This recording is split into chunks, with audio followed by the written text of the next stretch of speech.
Hi, I'm Gillian, compulsive eater. I weigh and measure 3 meals a day from the GreySheet. I write those meals down. I commit them to my sponsor. Abstinence is definitely the most important thing in my life today. And I've forgotten the rest of my mantra. Sorry, I'm a bit nervous. But yeah, so because there's some newcomers on the meeting, I just want to talk about something that's probably relevant to us all at the moment, and that is traveling and going on holidays because it's the summer.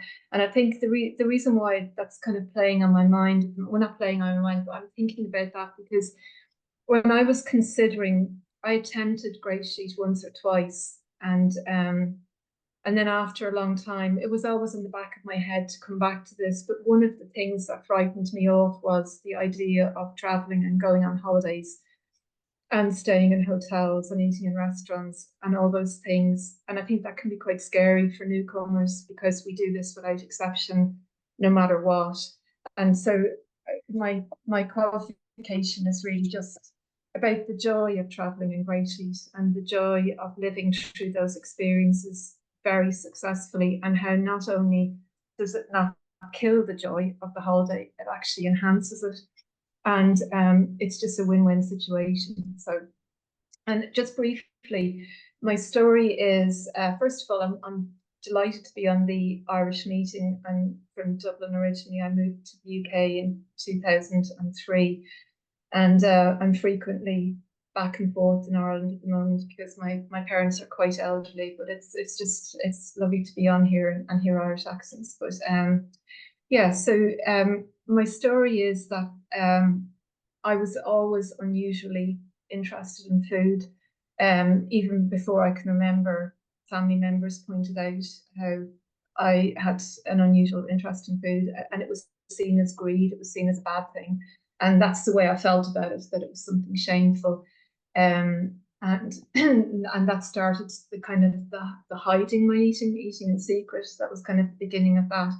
And the weight didn't really show up until I was about 12 or 13. And that's when I started dieting. And I think diets are disastrous for compulsive eaters. My personal view is that my years of dieting, not only did it damage my body, but it kind of drove me further into this disease.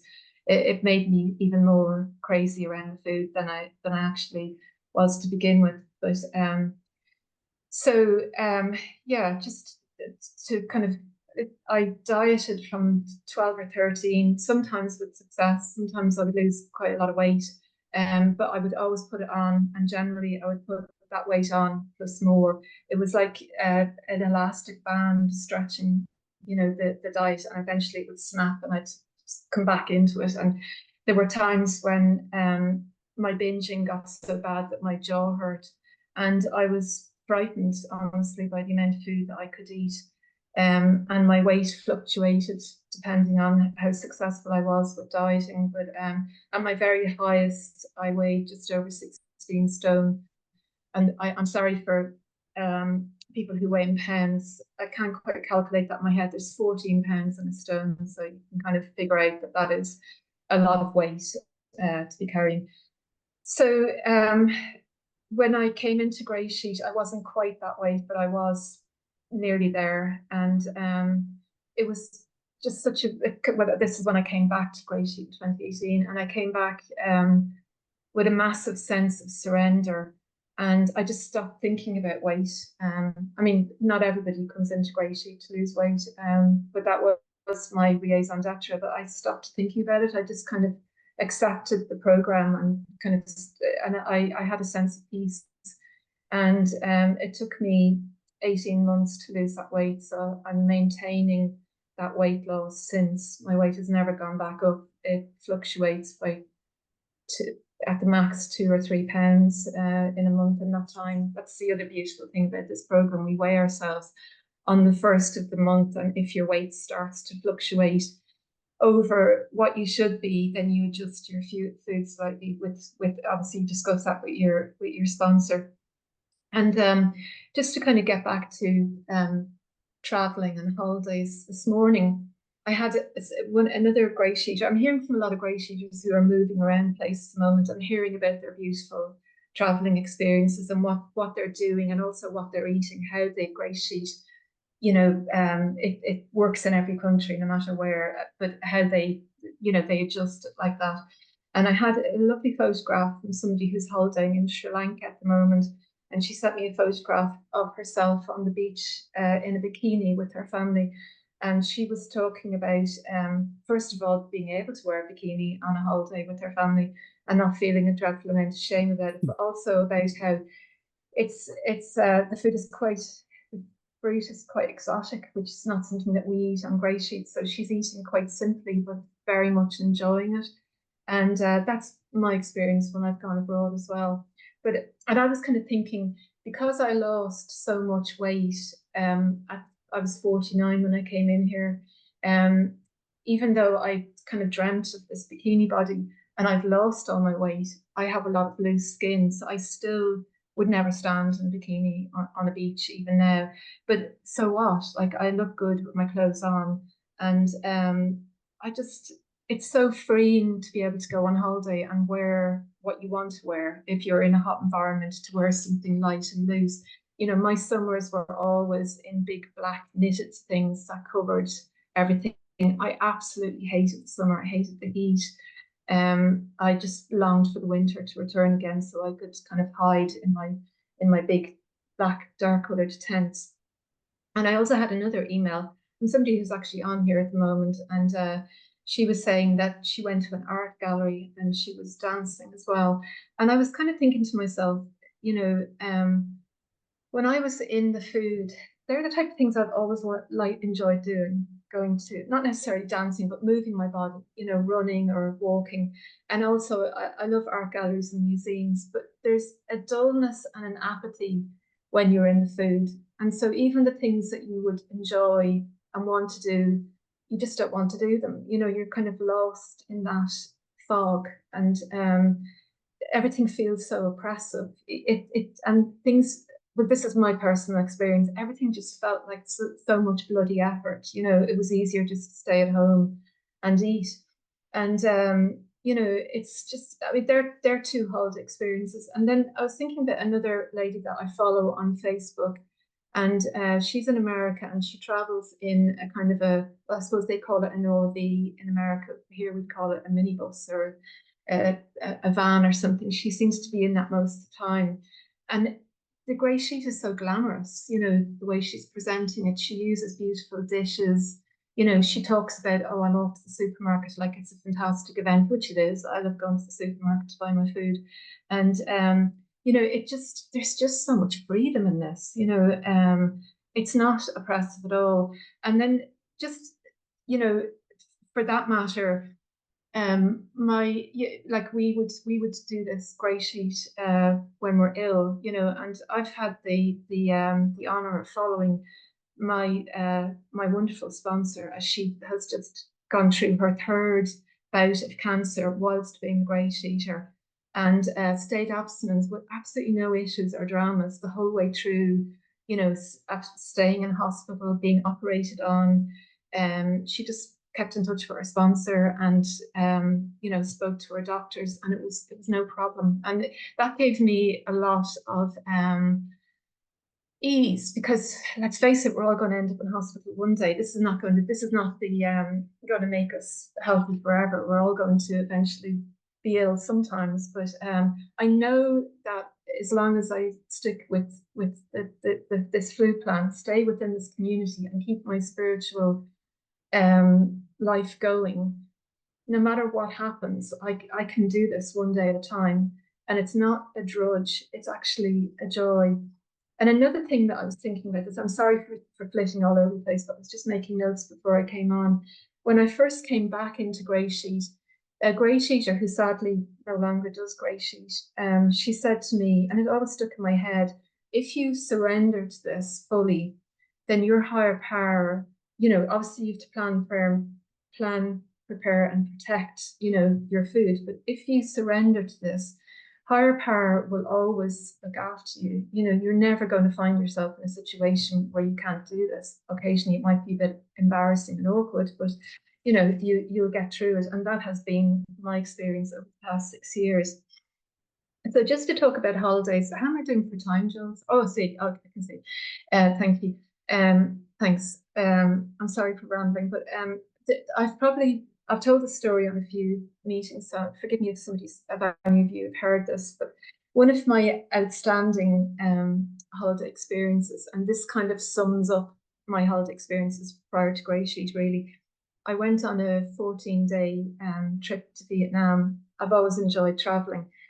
And there was one particular day, this was before I was a GreySheeter, we went out on a boat into a place called How Long Bay.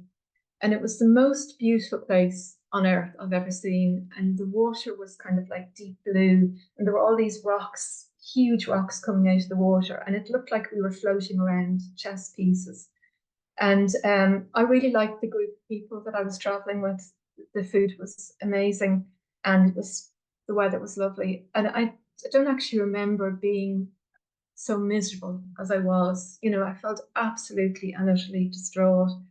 And the reason why was because I couldn't stop eating, and I wasn't even gone on the food, but that didn't matter to me. It's just shoveling it in, and it's periodically over time, you know, the enormity of this problem would sort of hit me, and I had one of those moments on this boat, like that there is no answer to this. This is a nightmare, and also a feeling of isolation that nobody else experiences this. You know, nobody else actually feels like this, which was a massive revelation to me coming into 12-step programs and hearing other people sharing this kind of madness around food, that I wasn't actually alone. But at that point, I felt desperate. I had no solution. And the only thing that I could come up with was the same thing that came up with every time I was going to go on another diet, you know. And it's like that expression, foolish consistency is the hobgoblin of little minds. You know, you would think that if I'd done diets from the age of 12 all the way up to, at this point, I was in my late 20s, they never worked. But the only thing I had was to go on another diet. And and then after that, I met my husband, and you know, the dieting continued.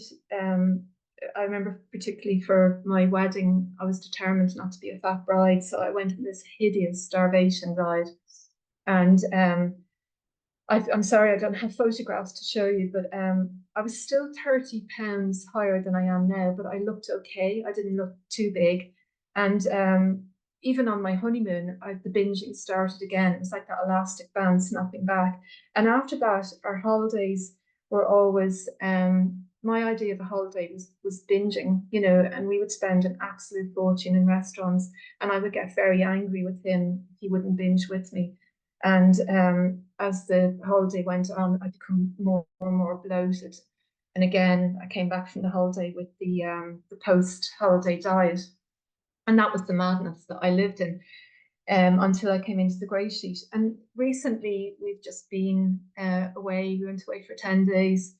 It's such a lovely time. We went to the north of England. It wasn't an exotic holiday. A friend of ours kindly let us use their house, and we did a lot of walking. It was a very relaxing, lovely time, and I had beautiful Grey Sheet food. And when I came back, it was the beginning of the month, and I'd actually lost 3 pounds with absolutely no effort, with no thought of that. You know, to be able to come back from a holiday smaller than you actually went out with, it's just one of the many miracles of this. So many miracles. And I think where it starts with is kind of honesty, you know, being honest with the food, being honest with your sponsor, and that leads to resolution and clarity. And I find that resolution and clarity, it spreads out into all areas of our lives as GreySheeters. You know, a mess starts to be cleared up, you know. And one of the sayings is, if you want to know why you ate, stop eating and you'll find out. And for sure, when I stopped eating, you know, I was able to see that there were so many other things that needed changing. And with that clarity, I was no longer paralyzed with fear. I was able to have the motivation and energy to do what needs to be done to gear things up. And I think I'm running out of time, so I just want to be really quick and say, So the grey sheet is not a diet, and thank you, Joel. I'll finish really quickly. It's a three for me. It's a three-legged stool, and that is it's the food plan, the community, but most of all the spiritual aspect of this. And I think I've watched people come in and maybe stay for 6, 12 months, lose all their weight, but if they haven't got those two other things, you're just not going to be able to continue this on. You can't do it in the long run without the community and the spiritual life. That's my opinion anyway. And I was reading through Wally P's book, Two-Way Prayer, and he was talking about, this comes from AA, not GreySheet, it's a 12-step, but he was talking about spending time with God. And if you don't spend time with God in the morning or whenever, you can't expect God to actually communicate with you. And that really, things keep changing as I moved through my GreySheet experience. And because of that, I started saying the rosary every morning. It takes about 15 minutes. I'm not suggesting that we have to say the rosary to do the GreySheet. That's just my personal thing. And so much has come out of that. And I can see, I'm not so much that I'm changing, but I can see God showing me my defects of character, showing me the things that I need to change to put down. And it's a very gentle voice, this voice that's telling me. And there's also a clarity that I am powerless. I cannot do this on my own. This has to come by grace. You know, it's the only way it's going to happen. So yeah, I'll finish by saying the 12 steps are just the most wonderful part of this program. I would recommend anybody to work the 12 steps if they can, and I'll leave it there. Thank you.